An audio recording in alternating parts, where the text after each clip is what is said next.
भारतीय दर्शन के विरुद्ध आक्षेपों का निराकरण।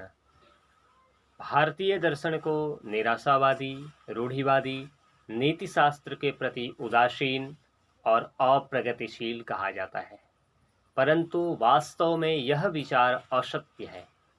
भारतीय दर्शन में सत शब्द यथार्थ सत्ता और परिपूर्णता का संकेत करता है।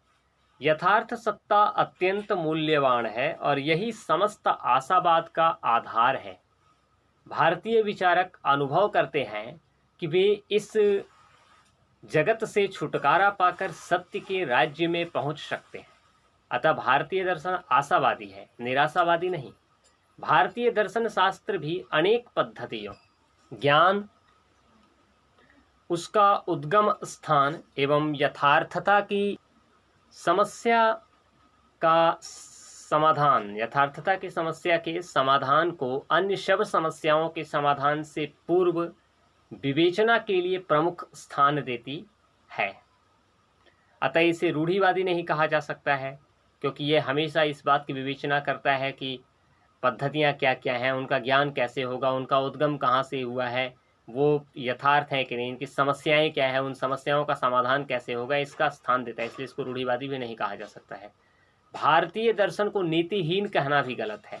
भारतीय दर्शन में धर्म की भावना का प्रमुख स्थान है। भारतीय दर्शन में धर्म की भावना का प्रमुख स्थान है। दैवी ज्ञान की प्राप्ति के लिए आचार शुद्धि पहला पग है, पहला कदम है। बौद्ध मत, जैन मत और हिंदू मत नीति संबंधी विषयों में अन्य किसी भी मत से कम नहीं है। इसलिए भारतीय दर्शन को नीतिहीन भी नहीं कहा जा सकता है। पुनः भारतीय दर्शन को प्रगति विरोधी कहना भी गलत है। इसे प्रगति विरोधी भी नहीं कहा जा सकता, ये प्रगतिशील है। यहाँ के विचारक पुरातन विचारों के अच्छे अंश को साथ लेकर उसमें कुछ नई सामग्री जोड़ते रहे हैं। यहाँ पुरानी बोतल में नई मदिरा वाली कहावत चरितार्थ होती है, अर्थात पुराने विचारों को हमने स्वीकार किया है, जो अच्छे विचार हैं उसको यहाँ छोड़ा नहीं गया है, लेकिन उसके साथ साथ भारतीय दर्शन नए नए विचारों को भी आत्मसात करता रहता है। तो पहली बात, ये निराशावादी नहीं है, आशावादी है। इसे निराशावादी कहना गलत है। इसे रूढ़िवादी कहना गलत है, ये रूढ़िवादी दर्शन नहीं है। इसे नीतिहीन कहना गलत है, ये नीति को बहुत मजबूत स्थान दिया गया है भारतीय दर्शन में। इसे प्रगति विरोधी भी नहीं कहा जा सकता है। भारतीय दर्शन प्रगतिशील दर्शन है।